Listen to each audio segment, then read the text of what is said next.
ana sing ngomong lah apa arti sebuah nama. Jangan salah, jeneng niku penting. Seumpama kok asmane putane jenengan elek, sesuke putane kok jenengan dadi wong sing apik, ya lho ya kok luar biasa. Salahe kaprah, Bu.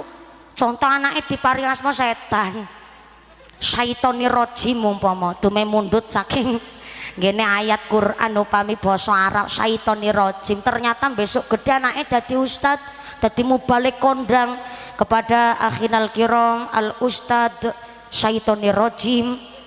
Yo jamaah durung ngaji bubar disit sing ceramah setan.